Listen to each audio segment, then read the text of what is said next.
Gente, a palavra que eu quero ministrar para você nessa manhã, o título dela é Pedras Vivas para a Proteção Divina em Tempos Difíceis.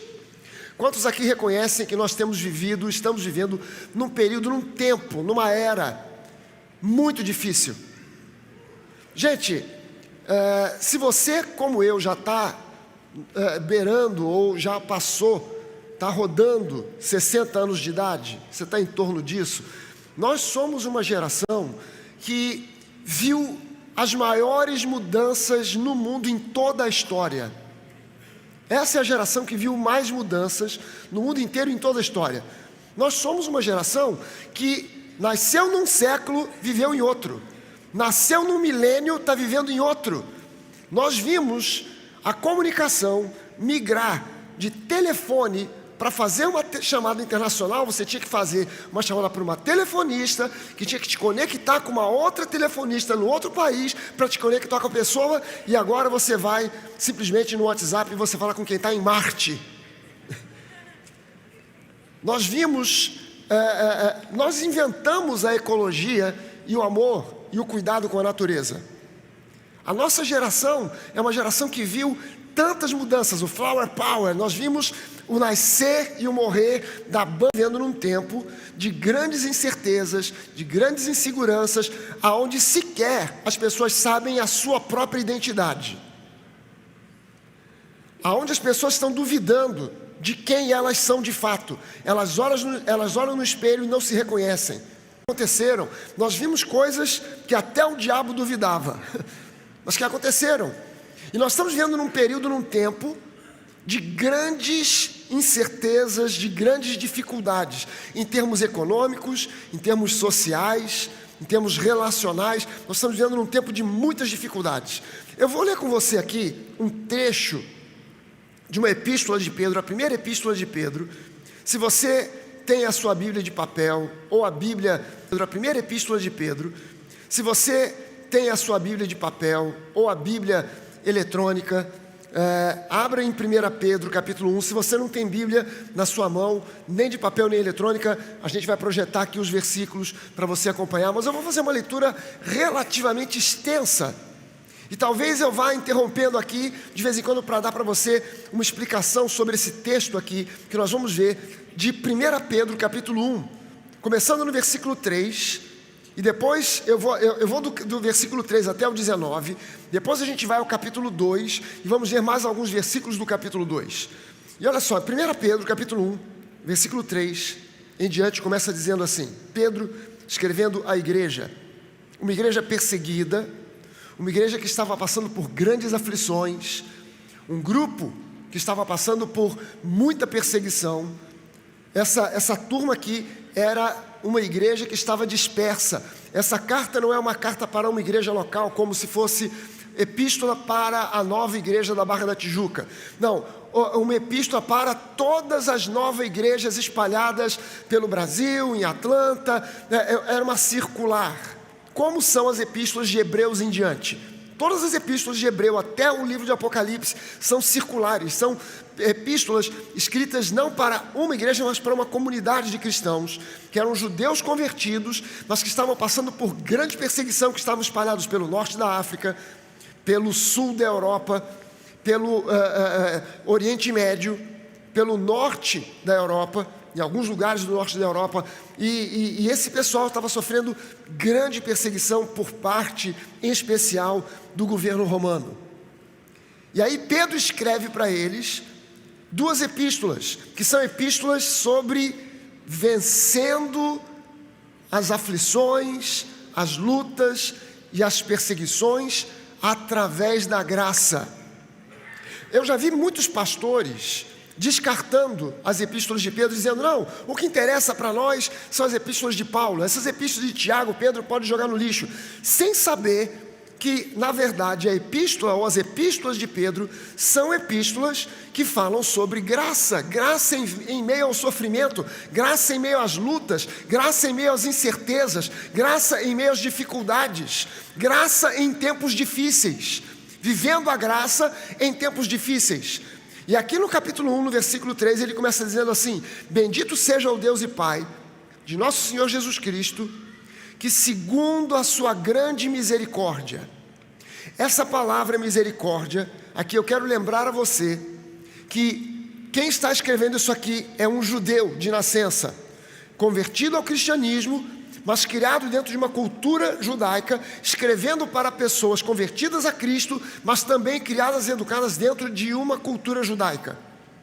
E quando ele diz aqui, bendito seja o Deus e Pai de nosso Senhor Jesus Cristo, que segundo a sua grande misericórdia, na mentalidade judaica, a palavra misericórdia vem da mesma origem que a palavra graça, Hesed, que é graça, bondade, misericórdia, benignidade, amor, fidelidade, são conceitos embutidos dentro dessa palavra.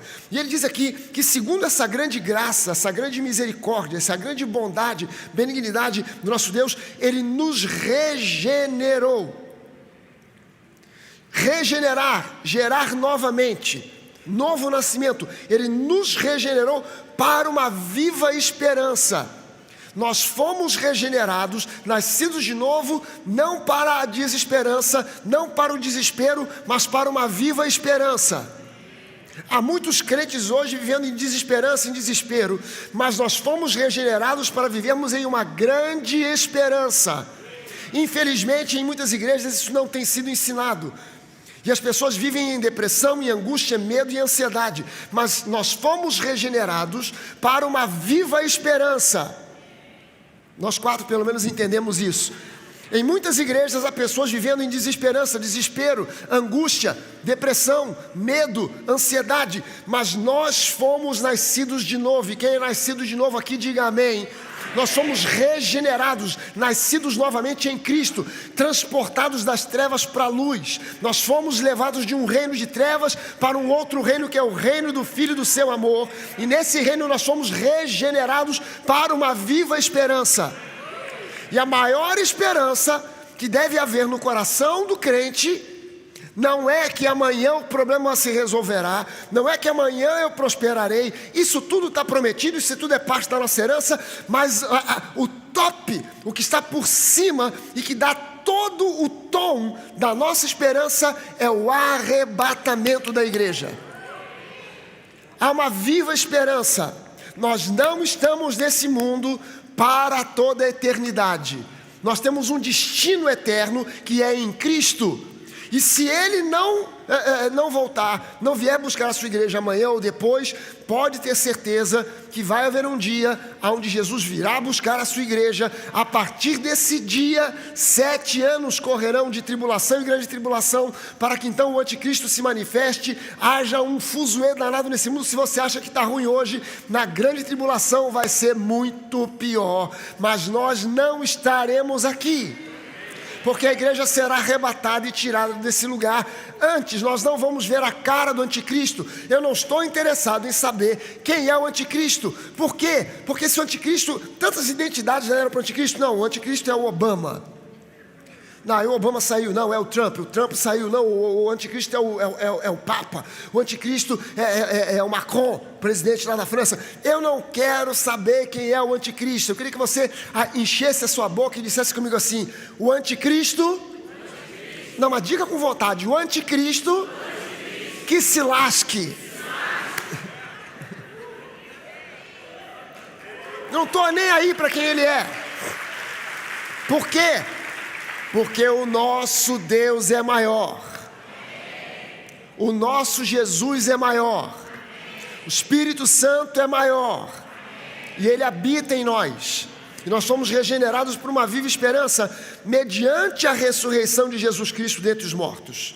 Versículo 4: para uma herança que não pode ser destruída, que não fica manchada, que não murcha e que está reservada nos céus para vocês, para nós. Você está entendendo aqui a mensagem de Pedro para uma igreja perseguida, uma igreja sofrida, uma igreja passando por poucas e boas, e ele está dizendo: olha só, não foquem no sofrimento, não foquem na perseguição, não fiquem pensando no imperador romano, foquem em Jesus, vivam essa viva esperança, porque vocês foram regenerados por essa viva esperança. E vocês têm uma herança que não pode ser diminuída, manchada, alterada, porque ela foi comprada e paga por preço e entregue para nós. Aleluia. Versículo 5, que são guardados, essa herança pertence a vocês, e vocês são guardados pelo poder de Deus. Você pode levantar uma das suas mãos e dizer isso: eu sou guardado pelo poder de Deus, mediante a fé, mediante o uso da fé, para a salvação, sotéria, que vem de sozo, salvo, curado, liberto, abençoado com toda sorte de bênçãos, família abençoada, para a salvação preparada para ser revelada no último tempo. Nisso vocês exultam, vocês se alegram, embora no presente, por breve tempo, se necessário, sejam contristados, entristecidos por várias provações, para que, uma vez confirmado o valor da sua fé, da fé que vocês têm, que é uma fé muito mais preciosa do que o ouro perecível, mesmo apurado pelo fogo, o ouro mais puro, para que essa fé resulte em louvor, glória e honra na revelação de Jesus Cristo. Porque mesmo sem tê-lo visto, vocês o amam. Mesmo não o vendo agora, mas crendo nele, vocês exultam com uma alegria indescritível e cheia de glória, obtendo com isso o alvo dessa fé, que é a salvação, não do seu espírito, mas da sua alma. Prestou atenção que Pedro aqui não falou da salvação do espírito, porque ele está escrevendo para um grupo de pessoas que já eram salvas, mas que muitos deles, na sua alma, estavam perecendo.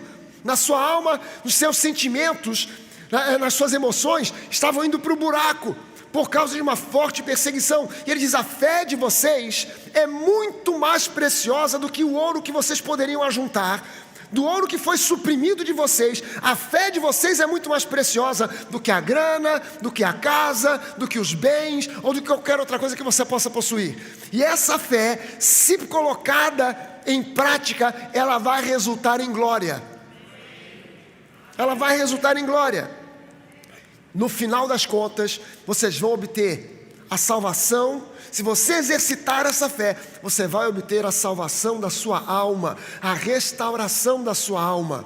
Você já é salvo no seu espírito, mas muitas vezes, muitos de nós precisamos de salvação para a nossa alma. Na verdade, nós somos salvos todos os dias, e somos salvos de tantos ataques, de tantos problemas, de tantas coisas. Somos salvos muitas vezes de nós mesmos.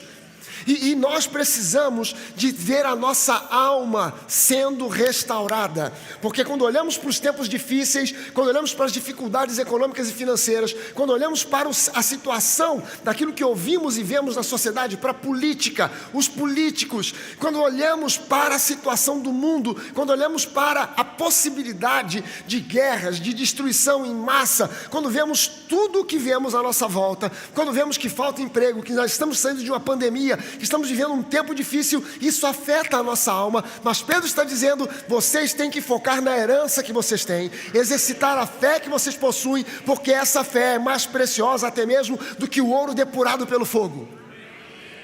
Você pode ter quilos de ouro, aquele ouro vale menos do que a sua fé. Você pode ter propriedades, barcos, casas, aquilo tudo vale muito menos do que a sua fé, porque sem tudo aquilo, mas com fé, você continua sendo um vencedor. Com tudo aquilo sem fé, você já é mais que perdedor. E é preciso que a gente coloque o nosso foco em Jesus, na fé que Ele nos ensina, na fé que a palavra passa para nós. E ele continua dizendo: foi a respeito, no versículo 10, foi a respeito desta salvação que os profetas indagaram e investigaram. Eles profetizaram a respeito da graça que na verdade foi destinada a vocês, investigando qual a ocasião ou quais as circunstâncias oportunas que eram indicadas pelo Espírito de Cristo, que neles estava ao profetizar os sofrimentos de Cristo, que Cristo teria que suportar, e as glórias que viriam depois desses sofrimentos. A eles foi revelado que não para si mesmos, mas para vocês, igreja, ministravam as coisas que agora foram anunciadas a vocês por aqueles que pelo Espírito Santo, enviado do céu, lhes pregaram o Evangelho, o genuíno Evangelho, as boas novas, não a psicologia, não o coach, não a como a outra coisa qualquer, mas o genuíno e verdadeiro Evangelho, coisas essas que até os anjos desejam contemplar.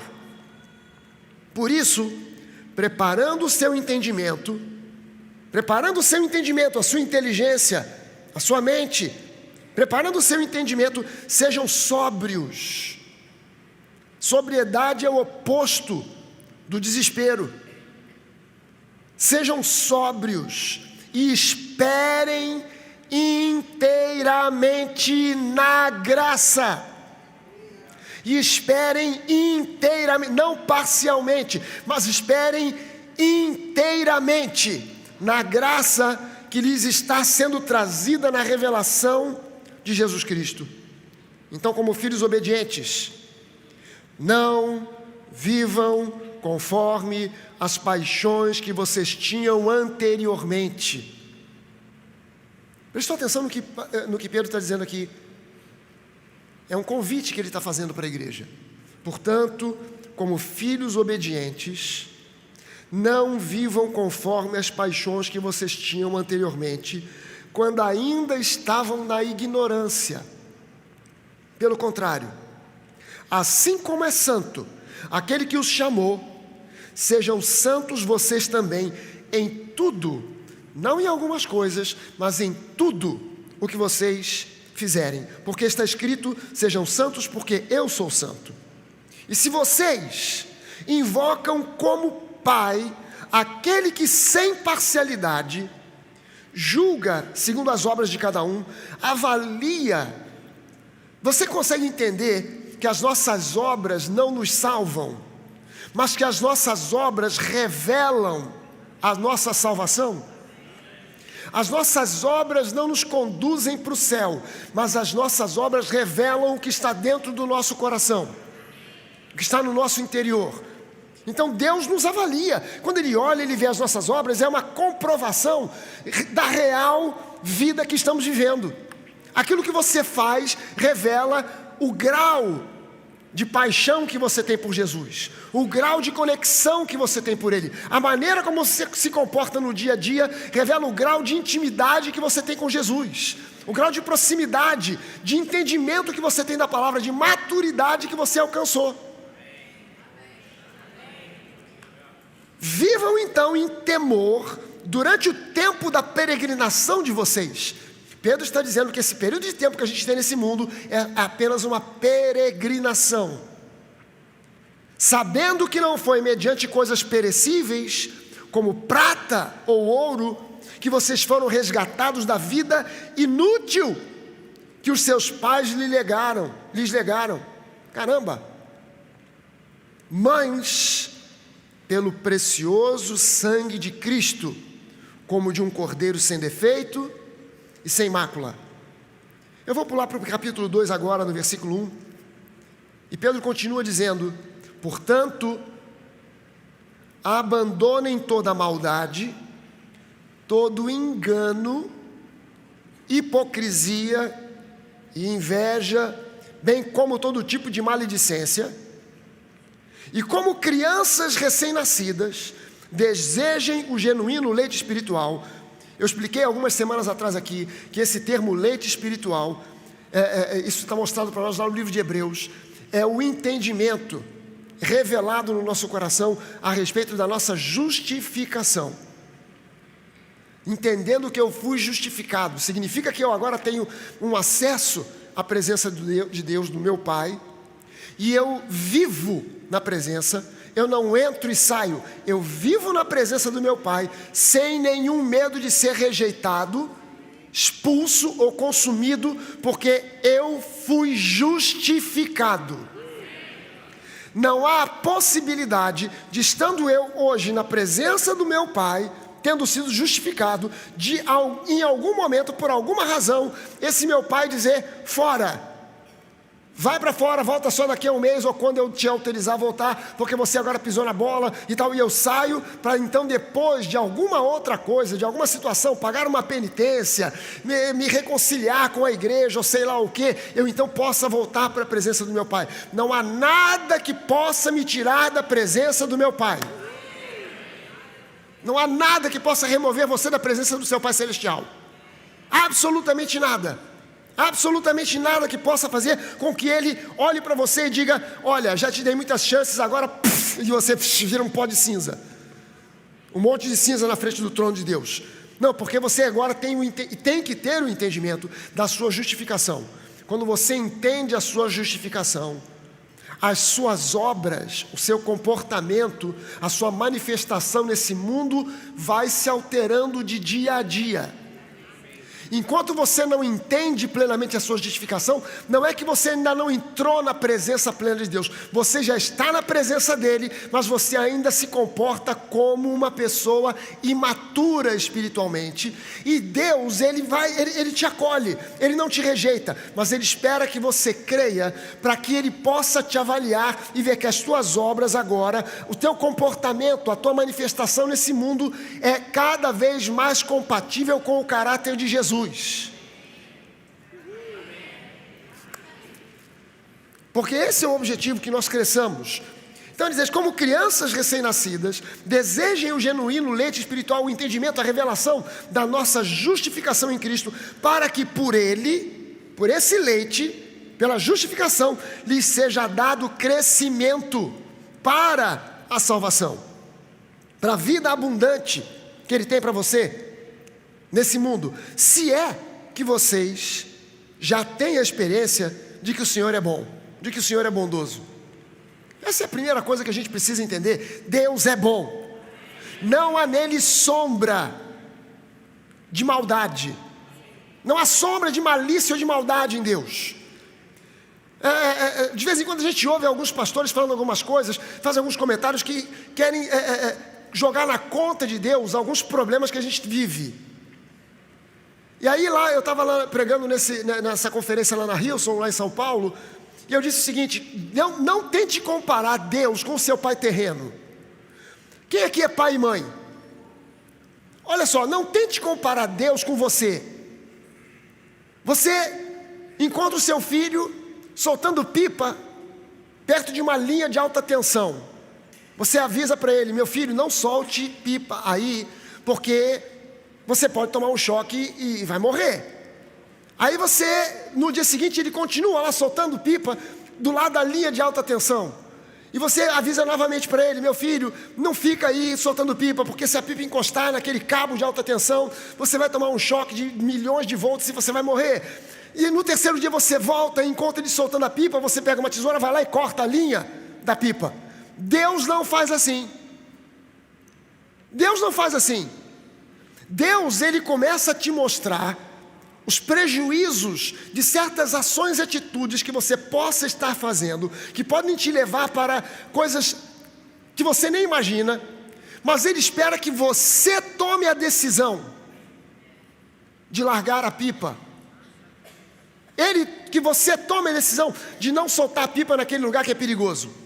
Por quê? Porque se eu digo para você: sai daí, ou eu corto a linha, você sai, mas a chance de você voltar é enorme. Agora, se você conclui que não deve estar ali soltando aquela pipa, a chance de você não voltar cresce gigantemente. Então Deus quer filhos maduros, mas Deus não interfere na sua livre decisão. Deus espera que você faça escolhas adequadas. O povo de Israel, Ele disse para o povo de Israel: olha, eu coloco diante de vocês hoje aqui a vida e a morte, a bênção e a maldição. Escolham a vida. Deus deu a prova e ainda deu a cola.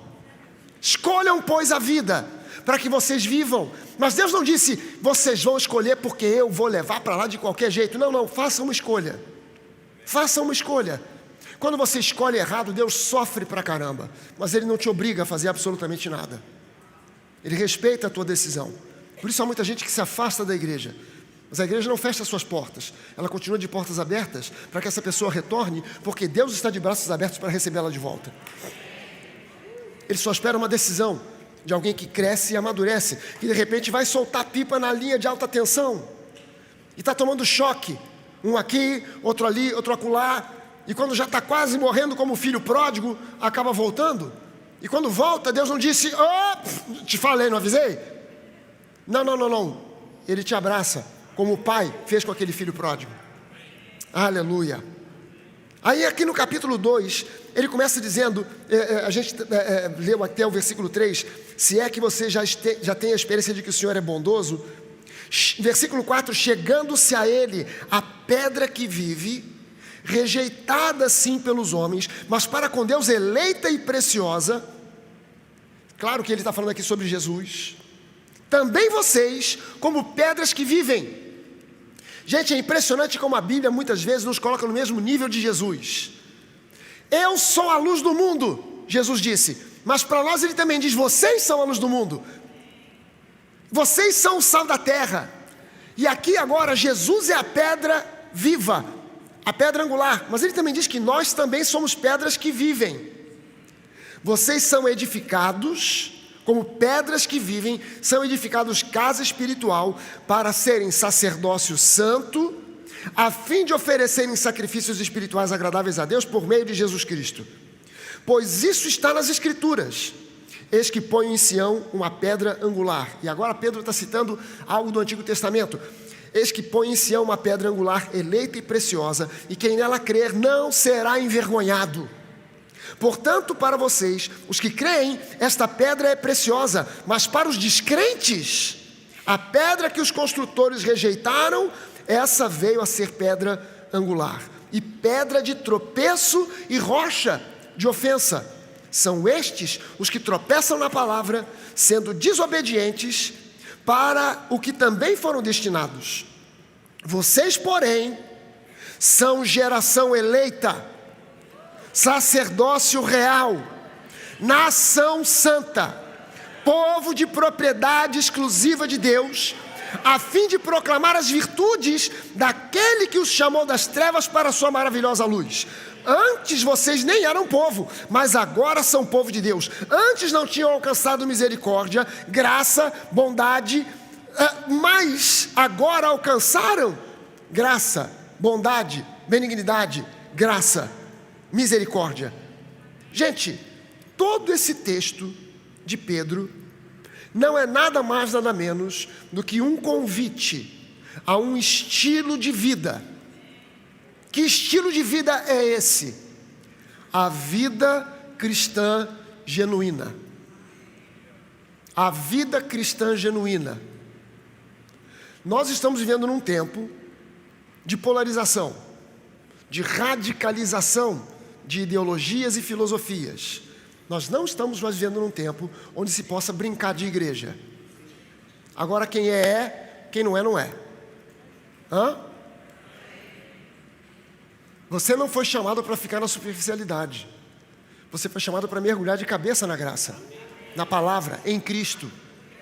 E esse convite todo que nós demos aqui de Pedro é para que nós vivamos a vida cristã genuína e não uma vida baseada em mera religiosidade.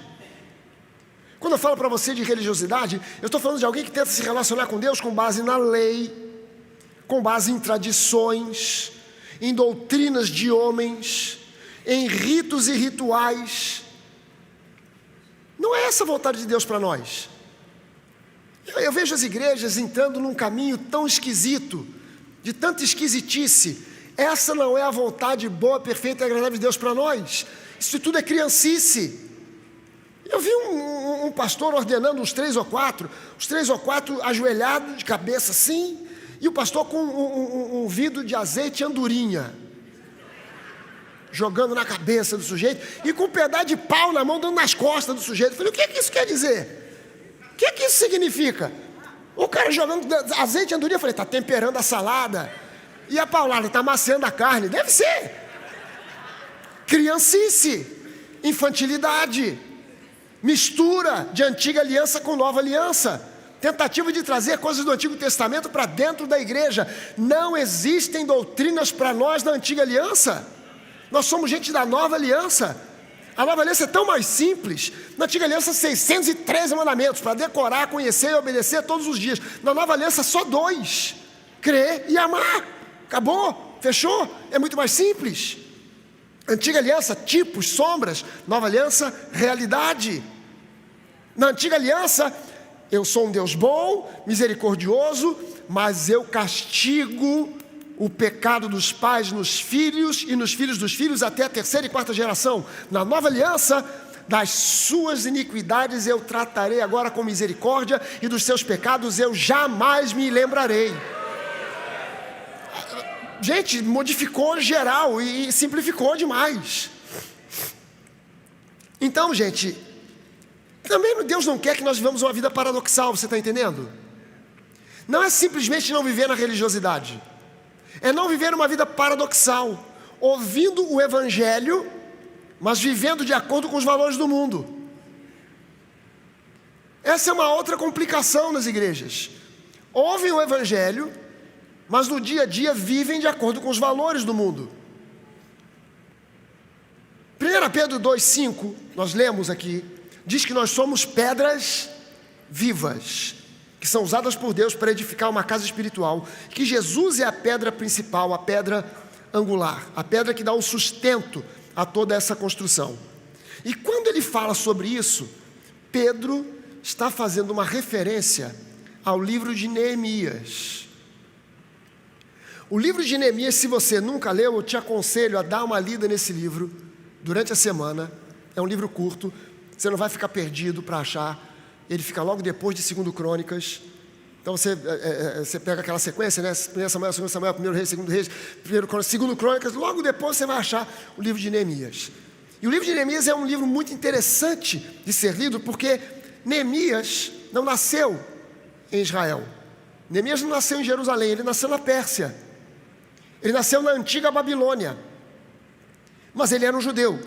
E ele era mordomo do rei, que na época era o rei Artaxerxes. E muito antes de Neemias, um outro rei, avô desse rei Artaxerxes, chamado Ciro,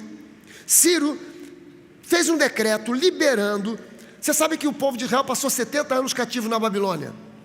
E Ciro, quando completou os 70 anos, Ciro, por uma inspiração divina, ele baixa um decreto liberando para quem fosse judeu e quisesse ou voltar ou ir para Jerusalém, para Israel, estava liberado. Ciro assina essa autorização para quem desejasse. E um primeiro grupo, a grande maioria das pessoas, continuou vivendo na Babilônia. A grande maioria, esmagadora maioria dos judeus, continuaram vivendo na Babilônia. Um primeiro grupo foi com Zorobabel, e Zorobabel iniciou a reconstrução do templo. O templo de Salomão foi destruído por completo por Nabucodonosor. Estava no chão. A cidade de Jerusalém foi destruída por Nabucodonosor. Os muros de Jerusalém foram destruídos. Não havia nada, a terra estava arrasada. Havia uma casinha aqui, outra ali, mas era uma coisa muito esparsa. E Zorobabel volta e começa a reconstruir o templo, mas houve tanta oposição que Zorobabel não completou a construção do templo. Isso só foi feito 20 anos depois. 20 anos depois é que 2 profetas conhecidos nossos, Ageu e Zacarias, completaram a obra que Zorobabel começou. Eu quero que você comece a entender aqui os simbolismos que existem aqui. Construção do templo fala da edificação da nossa própria vida, que foi começada por Jesus e continua em andamento até hoje, mas que sofre muita oposição. O diabo não quer que você seja edificado casa espiritual. O diabo não quer que você mergulhe de cabeça na graça. O diabo não quer que você viva uma vida cristã autêntica. Então ele vai lançar muitas armadilhas, e o diabo não é tão bobo quanto você imagina. Porque nem sempre ele vem atacar você diretamente falando no seu ouvido. Ele muitas vezes simplesmente influencia a cultura de um povo, e através da cultura do povo, ele afeta o povo de Deus. Muitas coisas que a gente vai achando normal e natural, por quê? Porque é parte da cultura. Mas que está em oposição à Bíblia. E é por isso que eu digo para você, eu não trouxe aqui, mas eu tenho aquela minha Bíblia, que tem na capa aquele sinal de trânsito, aquele triângulo de cabeça para baixo, aquele triângulo que tem as bordas vermelhas e o miolo branco de cabeça para baixo, que significa dê a preferência. Quando eu encontro alguma coisa na minha vida, nas minhas práticas, nas minhas opiniões, naquilo que eu aprendi, na cultura na qual eu vivo, que está batendo de frente com os conceitos da nova aliança, alguém vai ter que mudar, ou a nova aliança, ou eu. Adivinha quem? C da vez. Dá uma olhada na palavra e você vai ver a questão de Sadraque, Mesaque e Abednego, eram amigos de Daniel. Foram contemporâneos de Daniel. Foi baixado um decreto: tem que se curvar diante da estátua que o rei mandou construir, Nabucodonosor mandou construir. Eles disseram: olha, sinto muito, mas isso aí bate de frente com aquilo que a gente crê, com a palavra do nosso Deus. Então, não vamos nos curvar. Se vão decapitar, mandar para a fornalha, assar em fogo brando ou o quê, não interessa, mas nós não vamos. Por quê? Porque isso pode fazer parte da cultura do povo, mas não é parte da nossa cultura cristã. Esse confronto continua hoje. Esse confronto, a gente às vezes não percebe o que está acontecendo à nossa volta. Depois de começar e terminar a construção do templo, anos mais tarde, uma outra leva foi com um outro sujeito chamado Esdras. Esdras encontrou aquele povo que foi com Zorobabel, completamente desconhecido, em desconhecimento total da lei de Moisés, vivendo de acordo com os valores e padrões da Babilônia e da Pérsia.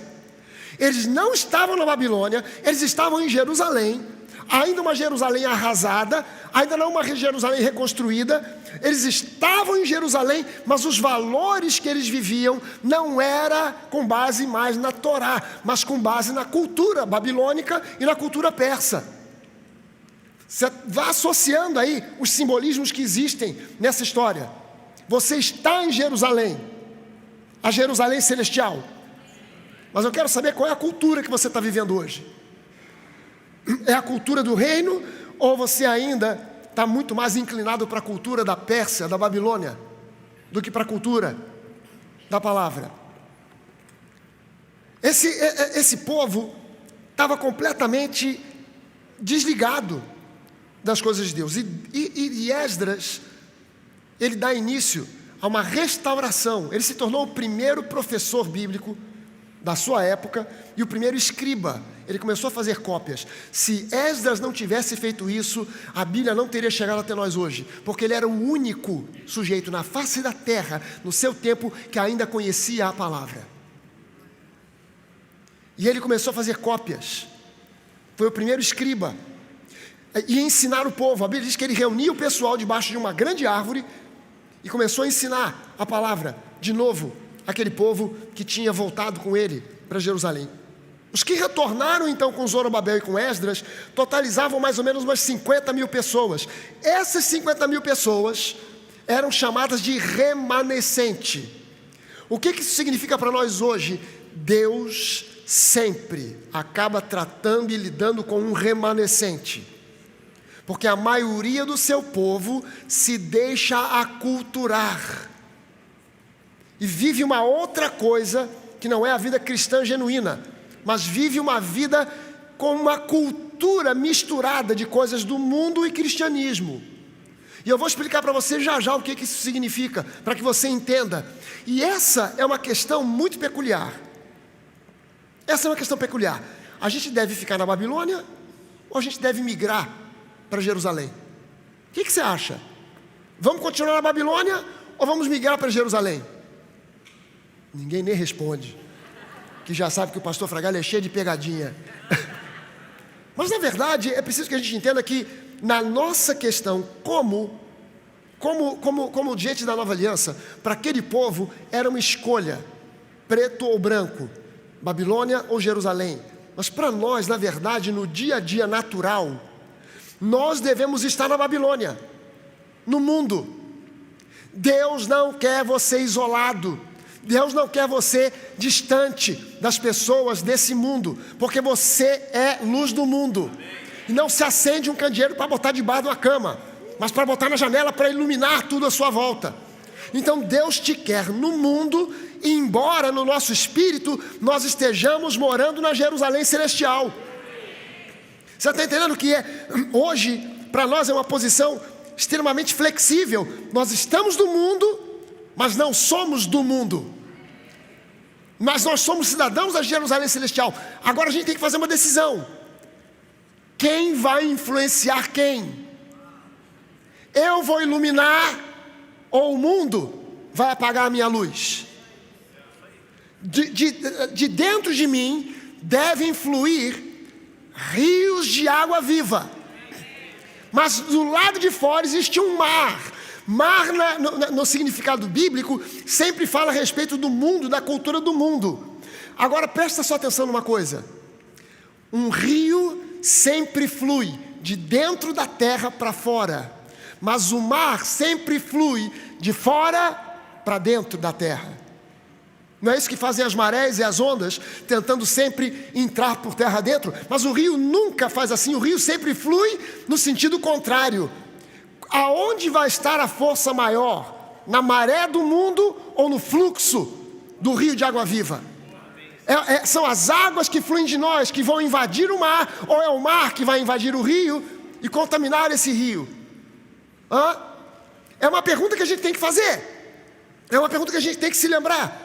Lembre-se do seguinte: estar no mundo sem ser do mundo, ser sal da terra sem perder o sabor, ser luz do mundo sem perder a luminosidade, estar no mundo sem ser influenciado pelo mundo.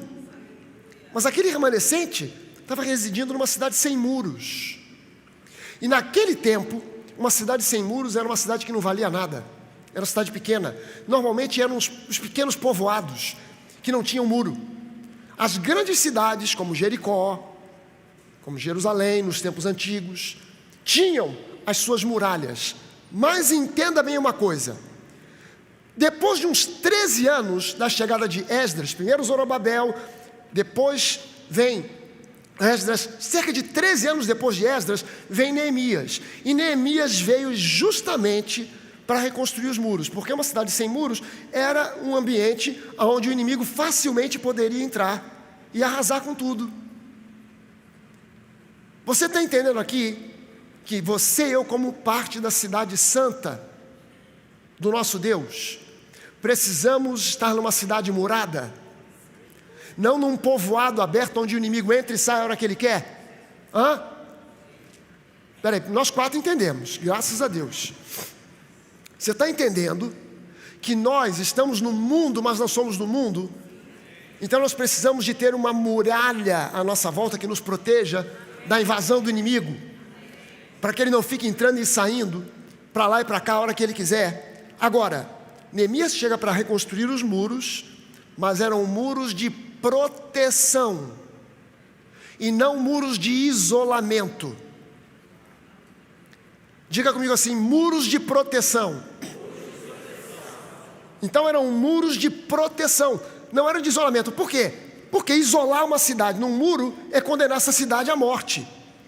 Era uma das estratégias de guerra naquele tempo. Cara, a gente cerca a cidade, ninguém entra, ninguém sai. Então a gente isola a cidade. E o muro deixa de ser uma proteção e passa a ser uma fonte de isolamento. Deus não nos quer isolados, mas Ele nos quer protegidos. A muralha que Deus quer construir à nossa volta não é uma muralha de isolamento, é uma muralha de proteção.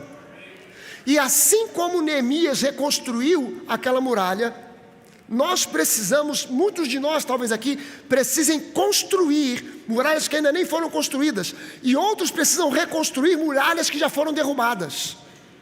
Neemias foi liberado pelo rei, mas quando ele chega a Jerusalém, ele encontra aquela terra arrasada, os muros completamente derrubados, as pedras que um dia foram parte do muro, eram agora parte de um entulho, que a Bíblia chama de monturo, faziam parte de um entulho. Quem olhava para aquilo ali via lixo, via restos, era um monturo, era um entulho. Mas Neemias não descartou aquelas pedras. Ele foi até o monturo e pegou as próprias pedras que Nabucodonosor havia derrubado, e aquelas pedras ele recoloca para reconstruir o muro de Jerusalém, a muralha de Jerusalém. Ele não foi buscar pedras distantes, ele não foi a outro lugar para buscar novas pedras, ele não olhou para aquelas pedras e disse, essas pedras aqui já eram. Não, ele olhou para as pedras e disse, cara, essas pedras, elas têm utilidade, elas aqui são um monturo, mas se a gente pegar e cuidar dessas pedras, limpar as pedras, polir as pedras e botar no lugar, elas vão ser pedras para edificar um muro de proteção. Nós somos pedras vivas, e nós fomos tirados de um monturo, de um entulho. Deus nos tirou de um entulho, Deus nos tirou do pecado, Deus nos tirou do entulho do diabo, e Ele nos trouxe para a sua maravilhosa luz, para fazer de nós agora pedras vivas, não mais pedras de um entulho, mas pedras vivas, para ajudar e cooperar na edificação do reino de Deus, para cooperar na edificação dessa casa espiritual. Neemias não descartou as pedras, ele limpou, ele renovou cada uma daquelas pedras para reconstruir os muros da cidade.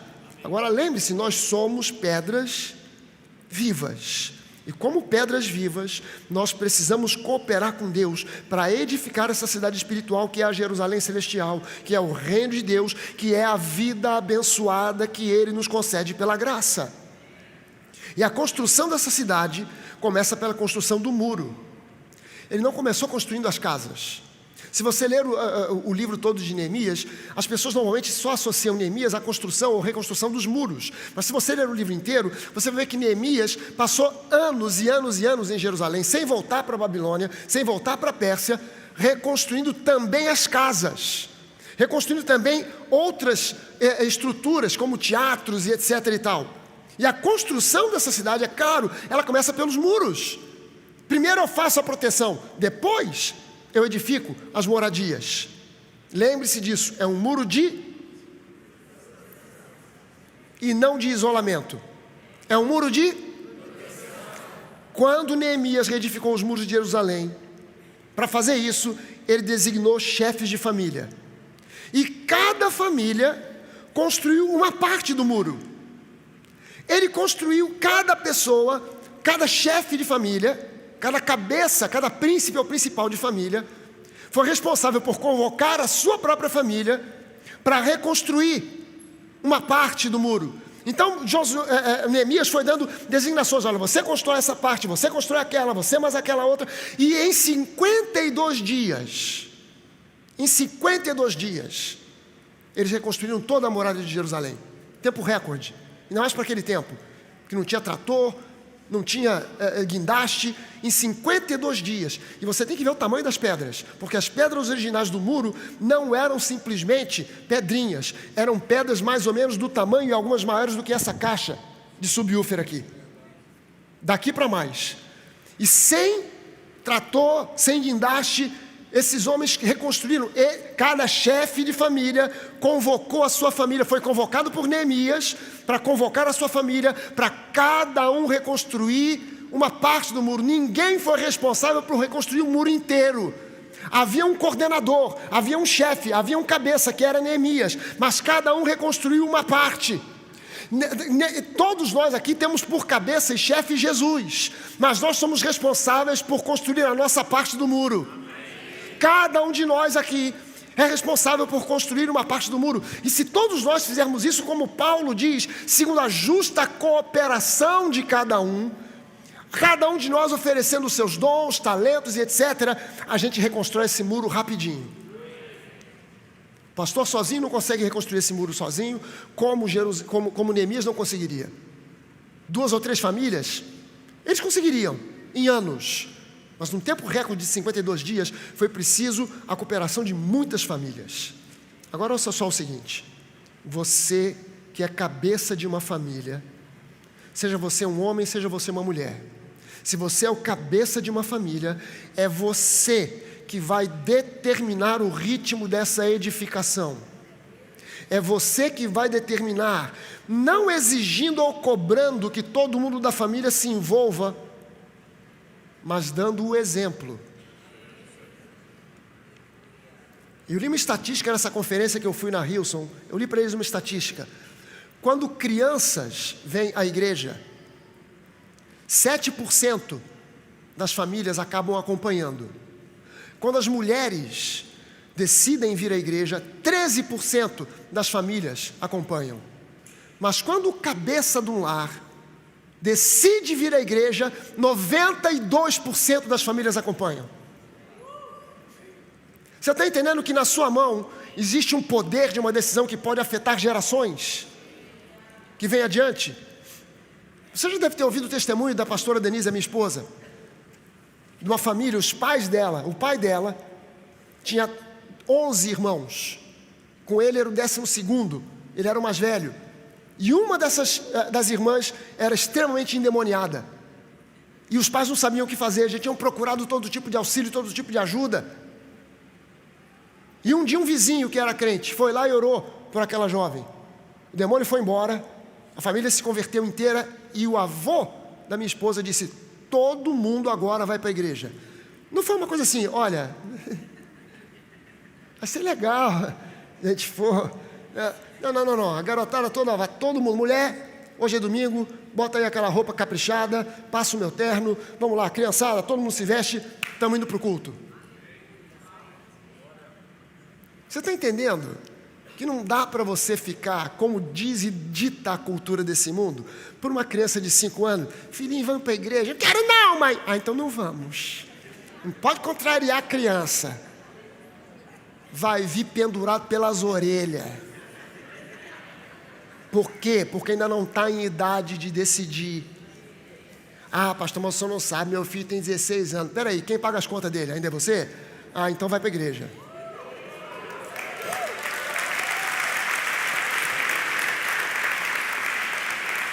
Pastor, mas o meu filho vem, ele vem com emburrado. Eu também ia para a igreja emburrado. Pergunta para a Denise, como é que eu ia para a igreja nas primeiras vezes? O pessoal de pé. E eu assim. Povo esquisito. Aí o pastor lá, diga agora para a pessoa que está ao seu lado, que você a ama. Em nome de Jesus, eu falei, eu vou falar para esse barbado que está aqui do meu lado que eu amo ele, o quê, pô? Presta atenção no serviço, cara. Hein? Vou dizer para essa gatinha que está aqui comigo, eu te amo, hein? E aí, tudo bom? Beleza? Depois do culto a gente... Eu nem fazia isso porque quem estava do meu lado era ela. Você está ligado, hein? Mas a semente está sendo lançada. O sujeito está emburrado, de braço fechado, coração fechado, mas a semente está sendo lançada. E uma hora faz efeito, porque a palavra não volta vazia.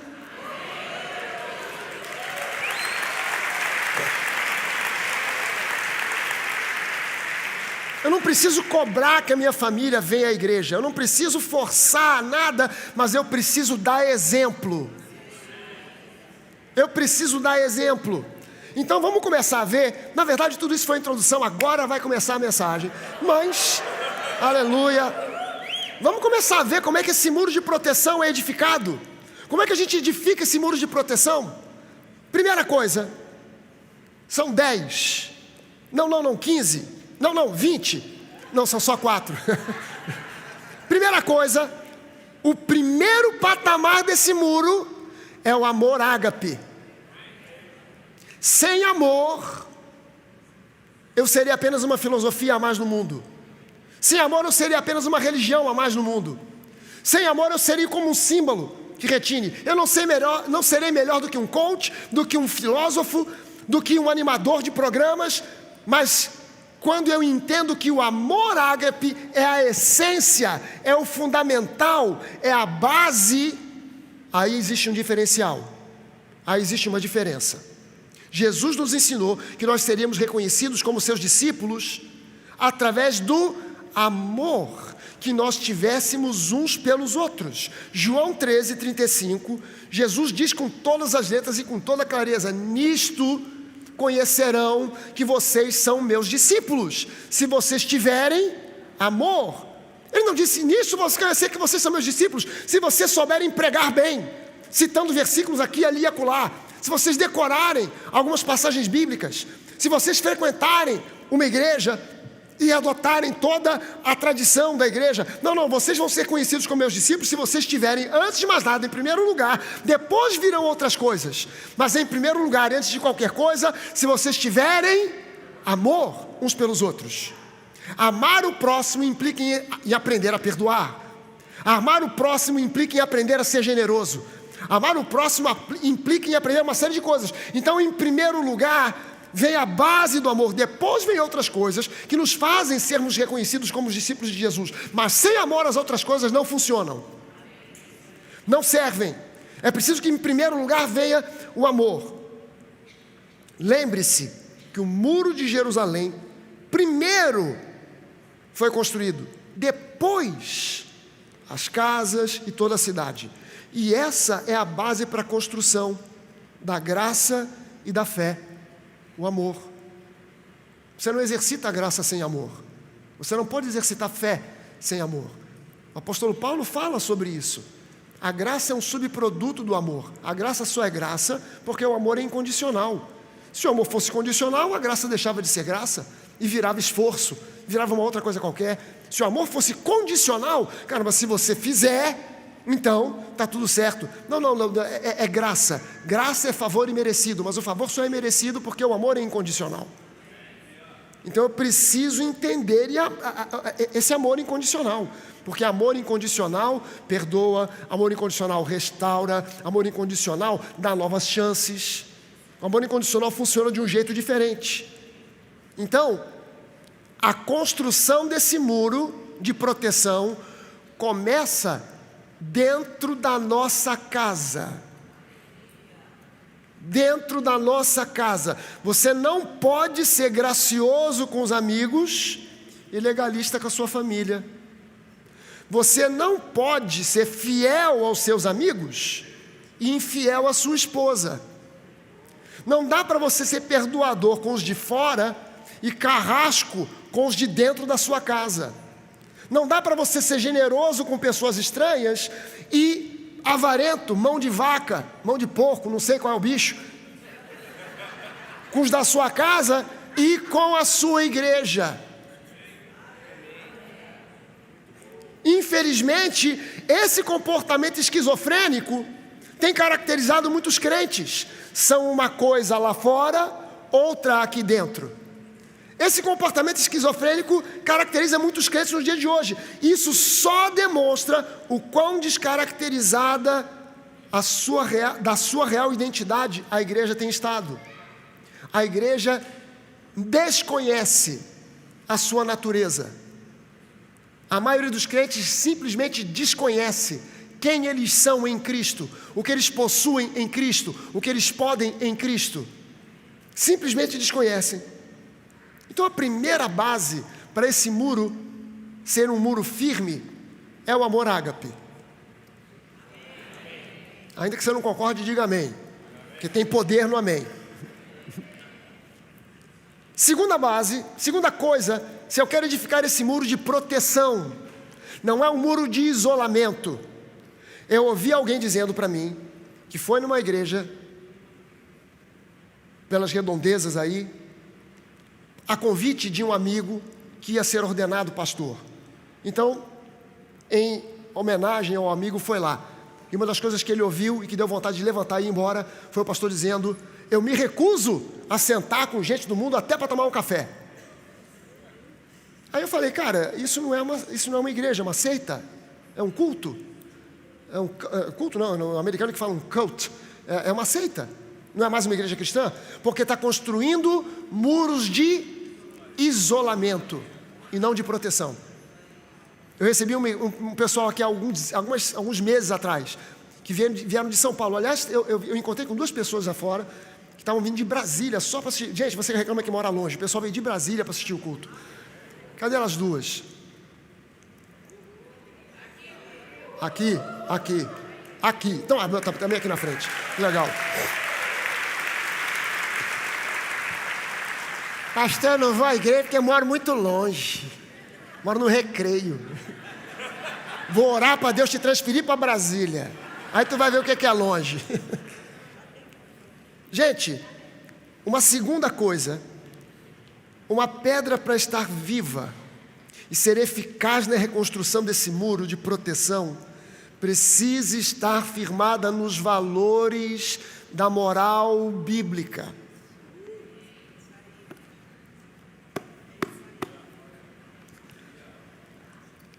você vai ter que engolir essa manga. Uma pedra para estar viva e ser eficaz na construção desse muro de proteção, precisa estar no alicerce da moral bíblica. A moral desse mundo não presta para nada. E se ainda existe alguma coisa de bom na moral desse mundo, é aquilo que esse mundo extraiu da moral bíblica. É preciso que a gente entenda de uma forma muito clara o fato de que a lei não está mais em vigor, mas sim a graça, não significa que os princípios morais encontrados na lei se tornaram inválidos. A cruz invalidou a lei como meio de aperfeiçoamento espiritual, como meio de demonstração de obediência e fidelidade a Deus, como meio de obter salvação, mas não matar, não roubar, não mentir, não defraudar o próximo, não se envolver em sexo ilícito. E quando eu falo de sexo ilícito, eu estou falando de uma montoeira de coisa. Eu estou falando de adultério, eu estou falando de fornicação, que é o sexo entre pessoas não casadas. Há pessoas que perguntam para mim, pastor, sexo antes do casamento vale? Eu digo, olha, tem dois problemas. Um é que pode atrasar a cerimônia. Mas a verdade é que esse primeiro problema é só uma piada, mas o segundo é real. O segundo é real. Não existe sexo antes do casamento, porque o sexo na visão bíblica é o casamento. Então, quando a gente se converte, uma das coisas das quais a gente precisa botar na cabeça, que faz parte da metanoia, é olhar para trás e dizer, cara, eu casei com umas 50 antes, mas daqui para frente Deus me vê como uma nova criatura, zerou. Então eu não vou casar de novo com uma, para depois casar de novo com outra, para depois casar de novo com outra, porque no final, quem é a minha esposa? Eu não sei, eu só estou vivendo com uma, mas eu já casei com mais uma até 4 depois que eu me converti. Você está entendendo que test drive não faz parte da cultura do reino?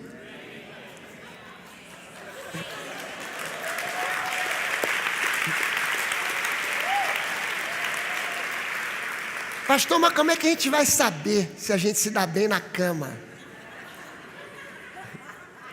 É pela fé. E olha só, se você está numa situação parecida com a minha, que fui criado fumando maconha e a Denise foi criada tomando Santa Ceia, e você entra num relacionamento já conhecendo certas coisas que a esposa não conhece, você é o responsável por mostrar e ensinar a ela e conduzi-la para uma vida sexual satisfatória e feliz. E não pergunte para nenhum pastor meia tigela o que você pode ou não pode fazer dentro do seu quarto, porque dentro do seu quarto é você e a sua esposa. Eu não estou olhando pelo buraco da fechadura. Isso aí, essa posição aí não, hein?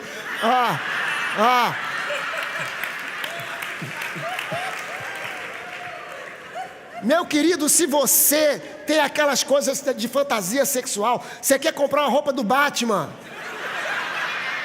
compra! Você quer botar vestida ela de Branca de Neve, você de Batman, ela de Branca de Neve, você sobe no armário e grita, Jerônimo! Problema é seu!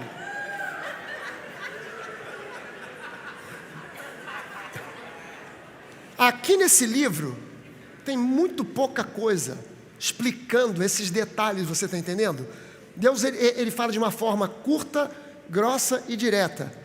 Sexo ilícito. Qual é o sexo lícito? É sexo dentro do casamento. Ele fala no Antigo Testamento e no Novo sobre relação entre homem com homem, mulher com mulher, tio com sobrinha, o diabo com sei lá o quê, com animais. Está tudo já aqui. Você tem que olhar e entender que isso não é uma questão, não tem a ver com uma questão de pecado maior ou menor. Tem a ver simplesmente com uma questão de uma moral que flui do coração de Deus. Mais nada. É só isso. Ah, pastor, mas eu também acho. Ah, mas eu tenho uma opinião, eu também tenho. Aquele sinalzinho, eu tinha que ter trazido aquela Bíblia, né? Aquele sinal de trânsito, né? De cabeça para baixo. Pastor, mas eu só assisto pornografia para me inspirar. Que desculpa maravilhosa que você arrumou. Só para se inspirar. Eu vou te inspirar com a coça, tu vai ver, tu vai ficar inspirado. É uma maravilha. Você está entendendo que esses princípios Deus não jogou no lixo, Jesus não jogou no lixo porque simplesmente a lei deixou de vigorar. Respeitar o próximo, independente da sua cor, do seu sexo, da sua escolha sexual, da sua condição financeira. Respeitar e amar o próximo faz parte da moral cristã. Eu não desprezo a pessoa porque ela é homossexual, ou porque é negro, ou porque é branco demais, ou porque é preto demais. Não. Eu tenho que ser como Deus. Deus, quando olha para você, a primeira coisa que Ele não vê é a sua cor. Porque diante dele nós somos todos iguais. Aliás, Paulo fala isso, em Cristo não há homem nem mulher, não há grego nem bárbaro, todos somos iguais diante de Deus. Então, ainda que a pessoa tenha falhas e defeitos, eu continuo amando aquela pessoa, porque eu preciso entender que no reino de Deus há amadurecimento, e no mundo também, amadurecimento não é linear, não é uma coisa garantida, que todo mundo vai amadurecer no mesmo tempo, da mesma maneira. Há pessoas que amadurecem mais rápido, há pessoas que amadurecem menos e mais devagar. Pastor, mas o fulano já está na igreja há 20 anos e ainda continua com esse mau hábito. Deixa o fulano ouvir a palavra. Ah, mas o meu sobrinho, o meu conhecido, o meu vizinho, em 2 meses ele já era uma outra pessoa. Que bom, aleluia, glória a Deus, parabéns para ele. Mas aquele que está há 20 anos e ainda não mudou, ele ainda está recebendo de Deus instrução e disciplina para um processo de mudança. E a qualquer momento tudo pode mudar. Você e eu não podemos descartar, não, esse camarada não tem jeito não. Há 20 anos que ele vem à igreja, continua com essa mania, continua com esse hábito, continua com esse pecado. Não julgue, ame. Mas mantenha a sua postura. Esses princípios são bíblicos e não podem ser ignorados. A grande diferença é que na lei tudo isso era raiz. Amar o próximo era raiz. Respeitar o próximo era raiz. Não cometer sexo ilícito era raiz. Na graça tudo isso é consequência, é fruto. Aleluia. Portanto, não é fruto mero esforço e obediência, mas sim um coração genuinamente transformado. Você pode se policiar para obedecer, mas no fim das contas, você vai acabar fazendo aquilo que está enraizado no seu coração. Então busque transformação. Terceira coisa, quero edificar uma muralha segura, de proteção, para que o inimigo não entre e cause estrago. Se eu quero edificar um muro de proteção para mim e para minha família, eu preciso aprender a chamar o pecado de pecado, sem tentar adorar a pílula e também sem cair na armadilha do legalismo e da condenação. Mas eu tenho que aprender a chamar o pecado de pecado. A gente não fica pregando sobre pecado aqui. E essa talvez seja uma das pouquíssimas vezes que você vai me ouvir falar sobre essa história. Porque na cabeça de Deus, Deus hoje não está mais lidando com a questão do pecado. Deus lidou com a questão do pecado há 2000 anos atrás, na cruz do Calvário. Mas nós ainda estamos lidando com a questão do pecado, como gente de carne e osso. Mas eu preciso aprender a chamar o pecado de pecado e não tentar adorar a pílula. Veja bem o seguinte, a Bíblia não é, como o mundo diz, um livro arcaico. A Bíblia é um livro eterno. A Bíblia não é um livro histórico, é um livro espiritual. A Bíblia não é um conjunto de regras, mas um conjunto de valores e princípios. A Bíblia não se amolda à vontade do homem, que é circunstancial, que é volúvel, mas mostra a vontade boa, perfeita e agradável de Deus para o homem. Então veja com bastante atenção. Presta atenção nisso que eu vou te dizer aqui. É nosso direito. E aqui eu estou falando para pessoas que são líderes, que são cabeças de lares, que vivem em comunidade. É direito e dever nosso proteger as nossas crianças dos avanços diabólicos do mundo. Portanto, como responsáveis, é nosso direito e dever saber o que os nossos filhos estão assistindo no computador e no celular.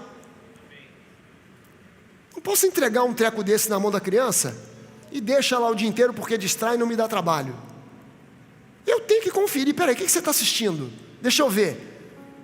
Ah, pastor, mas o meu filho já tem 14 anos. Quem comprou o celular? Foi ele? Ou foi você? Ah, você comprou e deu? Então o celular é seu. Só está emprestado na mão dele. Você vai pegar o celular e vai ver. Peraí, isso aqui não é para você assistir. Isso aqui não é para você tá vendo. O que está vendo no YouTube? O que está vendo no Instagram? O que você está vendo aí? A quem você está seguindo? É direito e dever nosso, como responsáveis, saber o que eles estão postando nas redes sociais, com quem eles estão conversando nos chats, quem eles estão seguindo. Há pessoas que eu não quero que os meus netos sigam. Os meus filhos já são casados, mas há pessoas que eu não quero que os meus netos sigam e que eu espero que os meus filhos e nora e genros olhem e digam: cara, isso aqui não. Essa pessoa você não vai seguir. Esse vídeo você não vai assistir.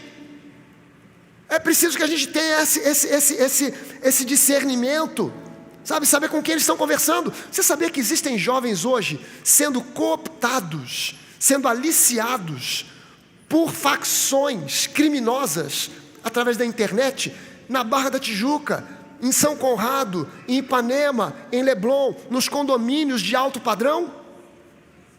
Através de chats e conversa. Quantos vocês já ouviram histórias de meninas que caíram na conversa porque caíram numa conversa porque entraram? Há pouco tempo eu vi uma reportagem, uma menina que estava se relacionando com um sujeito pela internet, trocando informações, etc e tal, blá. E um dia combinaram um encontro, era um sequestro. Por um acaso encontraram a menina lá em Belém do Pará, menina do Rio. Mas, se não houvesse a série de coincidências que houve naquele caso, houve uma série de coincidências que possibilitou que ela pegasse um celular e telefonasse para casa. E através da localização do celular conseguiram identificar onde a menina estava. Mas se não tivesse ocorrido uma série de coincidências, hoje só Deus sabe onde essa menina estaria. Mas tudo começou numa conversa de celular. Nós, como pais e responsáveis, nós temos o direito e o dever de saber com quem os nossos filhos estão falando pela internet. Esses grupos terroristas muitas vezes aliciam pessoas aqui no Brasil para ir para a Al-Qaeda, para ir para sei lá onde, lá ir para o fim do mundo, para combater na guerra santa. E a gente precisa estar por dentro, saber quem eles estão seguindo. É nosso direito e dever determinar os filmes que os nossos filhos vão assistir. É nosso direito de saber o lugar que eles vão frequentar e a que horas eles vão chegar em casa. Ah, pastor, o mundo moderno é assim. Que se dane o mundo moderno. Eu quero que você entenda o seguinte: nós não somos retrógrados. Eu não estou convidando você a se tornar um pai chato, uma mãe chata. Mas olha só, criança que não aprende limite em casa, não aprenderá limite no mundo. E resultado disso, vai ser demitido de emprego em emprego. Não vai parar em lugar nenhum, porque não aprendeu limite, não aprendeu a ouvir não dentro de casa. Não vai sustentar um casamento, porque não aprendeu a respeitar limites e ouvir não. Não vai ser um sucesso nunca na vida. Pode ter estudado nas melhores escolas da Barra da Tijuca, do Rio de Janeiro, as mais caras. Se não aprendeu a ter limites, não será bem sucedido na vida. Será um fracasso na família, nas finanças e em tudo. E quem é que ensina esses limites? As crianças, aos pré-adolescentes, aos adolescentes. Somos nós. Não vem um anjo do céu, não é o Espírito Santo agindo ali, é o Espírito Santo usando a mim e a você. Você e eu precisamos orar e pedir sabedoria todo santo dia a Deus, para como lidar com os nossos filhos, para como lidar com os nossos netos. Avós são parte da educação dos netos. Amém? A gente brinca dizendo: o pai educa, o avô estraga. Não é bem assim, na prática não é bem assim. O pai educa e a gente confirma o que foi ensinado. Como avô, como avó. A gente não estraga a criança. É nosso direito e dever saber quem são os professores dos nossos filhos. E não aceitar de modo nenhum que a escola seja fonte de doutrinação político-partidária. É nosso direito e dever. Entenda bem o seguinte: escola transmite cultura. Quem educa é pai e mãe. Essa história de que escola educa é uma filosofia completamente torta e errada para conduzir você, para terceirizar o seu filho. Não, a escola vai educar. A escola não educa, quem educa é pai, é mãe. A escola só fornece informações para acumular cultura e conhecimento. Então eu tenho que conhecer quem são os professores dos meus filhos. E não aceitar e tolerar de maneira nenhuma que haja na escola doutrinação político-partidária.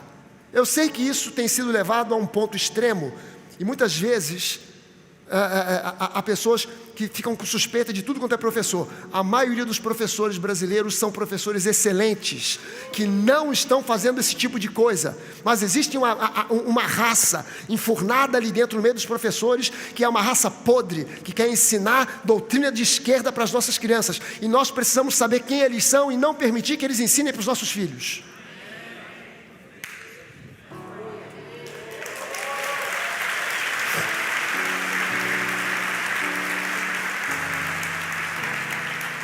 É nosso direito e dever defender que os nossos filhos recebam conhecimento biológico sobre sexo na escola, mas entendimento moral sobre sexo e sexualidade é função dos pais, é função da família. Eu não quero ninguém na escola dizendo para os meus filhos e meus netos que eles podem ser o que eles quiserem. Eles nasceram ou menino ou menina. E se eu tenho a filosofia ou a ideologia de que o meu filho pode ser o que ele quiser, isso eu vou ensinar dentro da minha casa, mas não é função da escola fazer isso. A escola tem o direito e o dever de ensinar a parte biológica, mas a parte moral quem ensina somos nós. É nosso direito e dever impedir que os nossos filhos sejam doutrinados com a ideologia de gênero, seja aonde for, e nós temos que aprender a chamar pecado de pecado. Meu filho, isso que estão ensinando para você aí, aonde você ouviu, foi na escola, foi na internet, foi no condomínio, foi com alguns amigos, essa história de ideologia de gênero, isso é uma coisa diabólica, isso vai conduzir as pessoas para uma vida pecaminosa. Esquece esse troço e vamos viver a vida normal que a Bíblia nos oferece. Homem é homem, mulher é mulher, ponto final.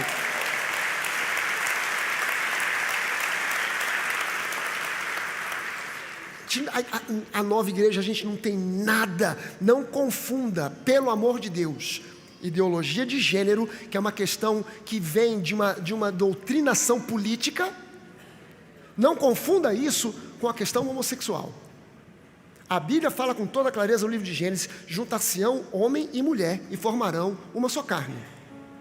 Mas a gente não está batendo aqui em homossexual. A gente está dizendo para você que ideologia de gênero é uma coisa do inferno. Isso não tem a ver com a questão do homossexual. A gente ama o homossexual. A gente orienta o homossexual.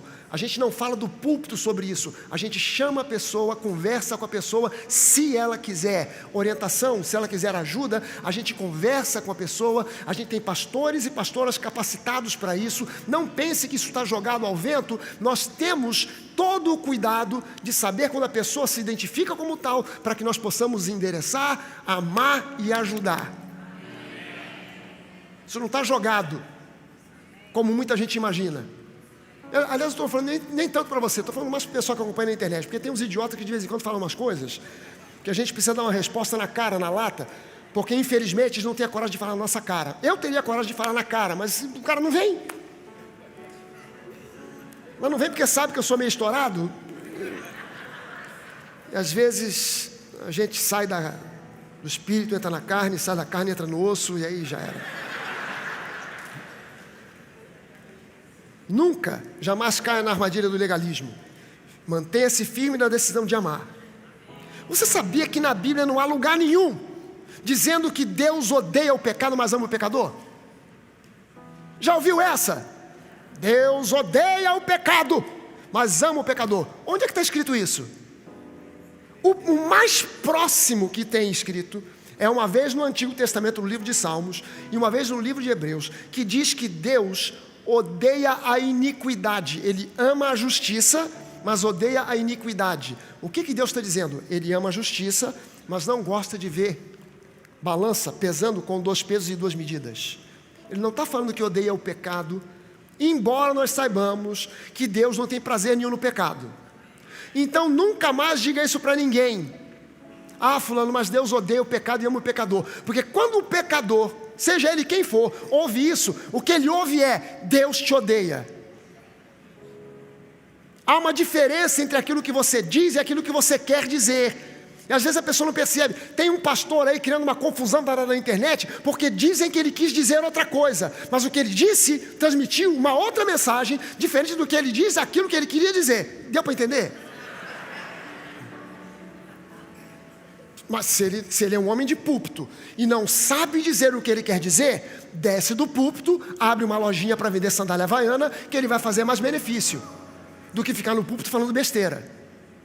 Nós precisamos entender que a nossa mensagem para o mundo é: Jesus te ama.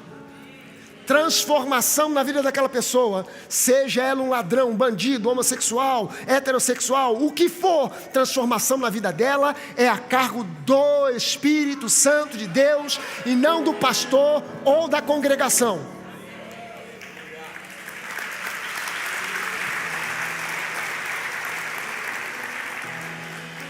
Aleluia. Em quarto lugar, para a gente fechar, se nós queremos ser pedras vivas que fazem parte de uma construção sólida, nós precisamos aprender a resistir a todo tipo de oposição que nos queira ver no monturo, mas nunca como parte da casa que Deus quer construir.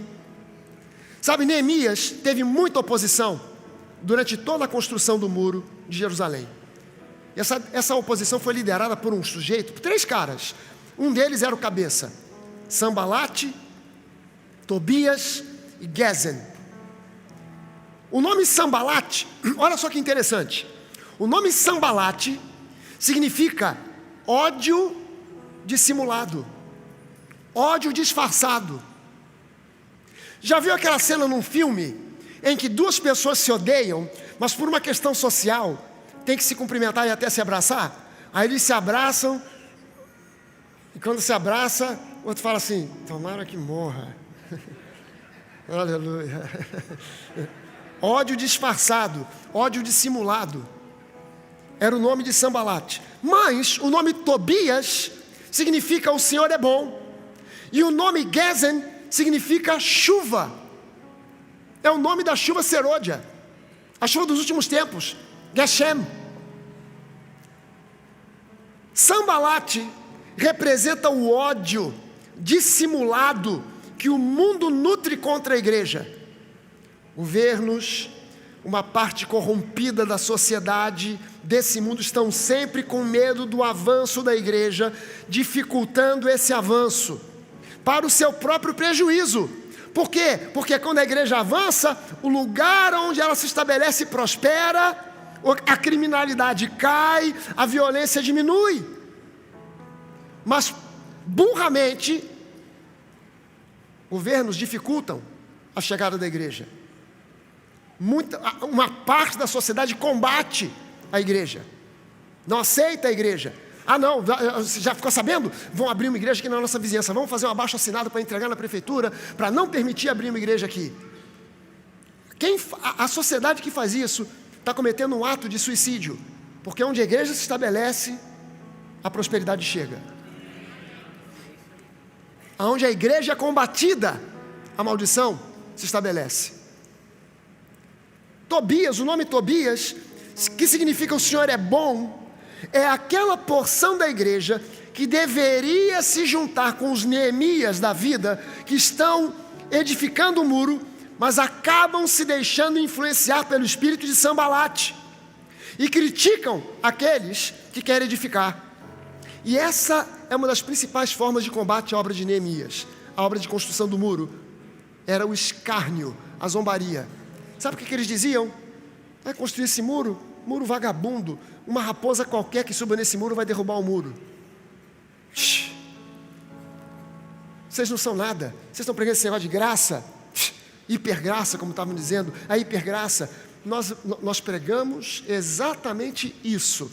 Se alguém nos critica por pregarmos a hipergraça, quero dar para você agora uma revelação. O que nós pregamos realmente é a hipergraça. Porque Deus diz, através da boca do apóstolo Paulo, que onde houve abundância do pecado, houve no grego original hiperabundância de graça. Ruper perisso, hiperabundância. Hiper é mais que super. Então nós não pregamos uma graça ou uma supergraça, mas uma hipergraça, porque a maneira como Deus nos trata é hipergraciosa. É hipergraciosa.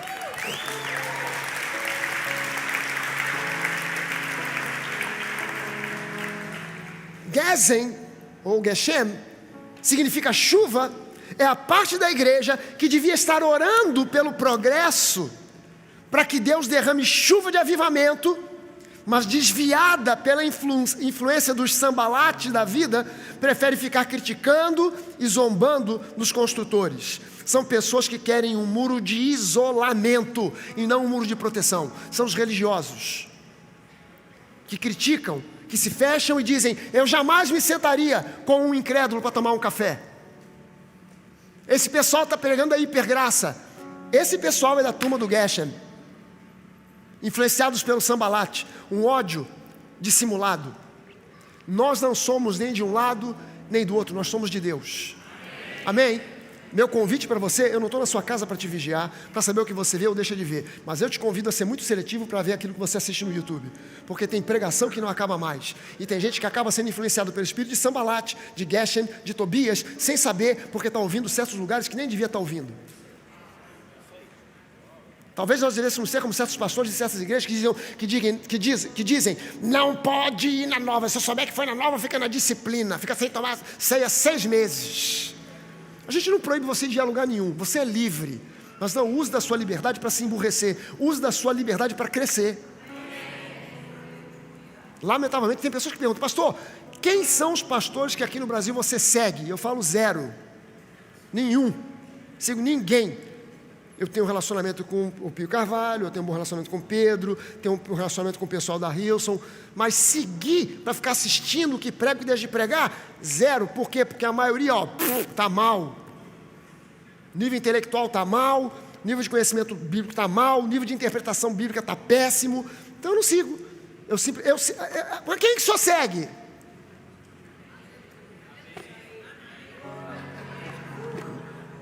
Jesus. Joseph Prince, eu assisto. A mim mesmo, às vezes eu vejo e falo assim: rapaz, que eu falei isso, uau!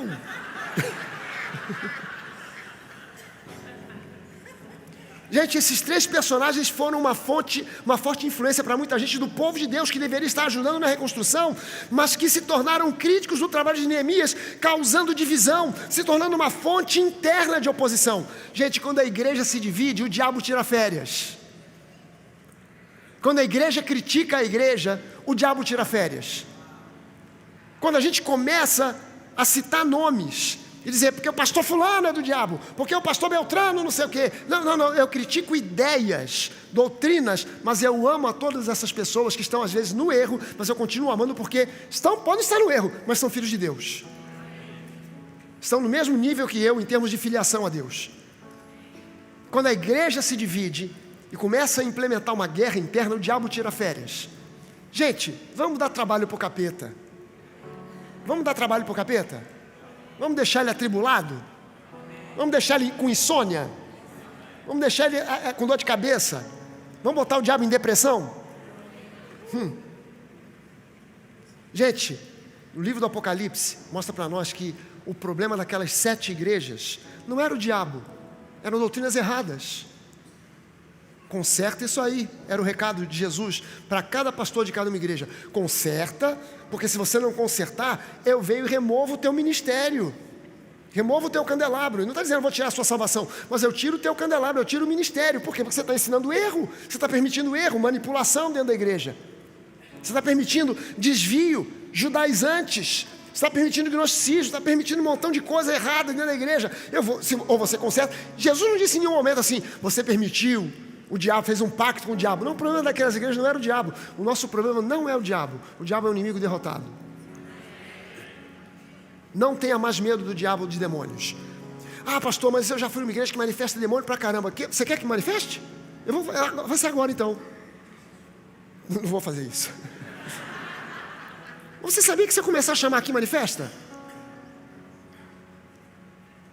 Eu queria que você entendesse que você não foi chamado, às vezes manifesta independente da gente chamar ou não, mas você não foi chamado para vir à igreja para ser um espetáculo de horror. Você foi chamado para ser um abençoado. Então eu já fiz um trato com Deus. Tem gente que é endemoniada e vem assistir o culto na Nova? Tem. Às vezes vem de outra igreja, só para assistir, só para espionar. Qual é o pacto que eu fiz com Jesus? A pessoa entra e os capetas ficam lá fora, lá na Honda, lá na oficina da Honda, vendo as motos. Depois do culto, pode pegar a pessoa lá fora. Aqui dentro, não. Porque aqui nós cultuamos a Deus e não ao diabo. Fazer manifestar demônio é fácil. Expulsar demônio é mais fácil ainda. Aqui na igreja, quando manifesta demônio, não sou eu que expulso, não é pastor Jorge, não é pastor Ronaldo, não é ninguém. São as crianças da geração nova. Chama as crianças, porque expulsar demônio é coisa para criança. Expulsar demônio é coisa para criança. Porque você expulsa no nome de Jesus. Não é no seu poder, não é na sua autoridade, não é porque você é bispo, porque você é pastor, apóstolo. Não, você expulsa por causa do nome de Jesus. Então as crianças expulsam demônios, sem problema. Mas o nosso problema aqui é que nós saímos daqui com a semente da palavra plantada no nosso coração, para que nós nos assemelhemos cada vez mais a Jesus. Amém? Vamos ficar de pé, nós vamos orar. Nós vamos participar da ceia. Desculpa se eu fui um pouco mais longo, como sempre, aliás. Hoje à noite eu vou ser bem mais breve, com certeza. A gente começou a fazer o nosso culto à noite, iniciando às 19 horas, e a gente tem um compromisso de terminar esse culto às 20h30. Bateu 20h30, estou no meio da mensagem, segunda parte na semana que vem, porque a gente vai parar às 20h30 sempre, para chegar mais cedo, continuar chegando cedo em casa, ou para ter um tempo de comunhão ali na Alameda. E vai ser um pouco diferente do que eu ministrei aqui pela manhã. Mas eu queria convidar você agora para abrir essa primeira lâmina, onde você encontra esse pedacinho de pão, que é o matzá, o pão sem fermento. Se por um acaso você não recebeu esses elementos, você passou batido ali pelo hall, não chegou a pegar, é só fazer sinal com uma das suas mãos e alguém vai entregar, se você quiser participar conosco da ceia. Aleluia, Pai, nós te agradecemos, Deus, por esses elementos que falam do corpo e do sangue de Jesus. Esse corpo que foi ferido, que foi dilacerado, mas que pelas suas pisaduras nós fomos sarados. Meu Pai, meu Deus, meu Rei, no nome de Jesus, abençoa agora esses elementos, não importa mais aonde eles foram fabricados e feitos, porque agora para nós, eles falam do corpo de Cristo e do sangue de Jesus, que foi derramado para que nós tenhamos um perdão absoluto e pleno de todos os nossos pecados. Todos os nossos pecados, presentes, passados e também dos futuros. E por isso nós te agradecemos, porque pelas pisaduras, as feridas realizadas no corpo de Jesus, nós podemos declarar que temos saúde plena, que desde a planta dos nossos pés até o topo da nossa cabeça, nenhuma enfermidade pode prevalecer. Rechaçamos e expulsamos agora todo espírito de enfermidade, toda doença, no nome de Jesus, seja física, seja emocional, e declaramos e profetizamos saúde plena, em nome de Jesus. E todo aquele que crê, diga amém. Você pode comer do pão.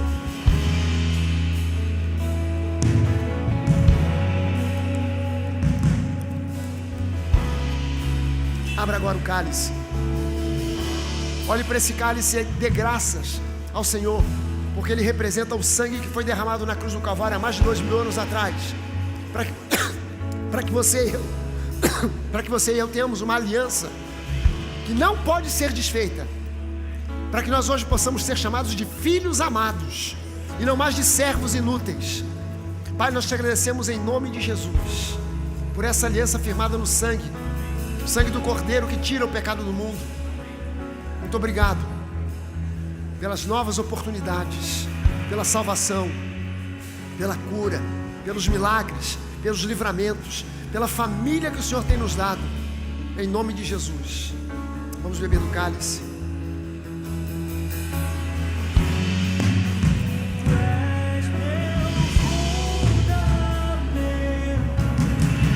Você pode levantar as suas mãos.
Pai, em nome de Jesus, eu te peço que nós saímos daqui cheios da Tua palavra, cheios do Teu amor, cheios da Tua graça, para viver uma semana abençoada, uma semana de vitórias, em nome de Jesus.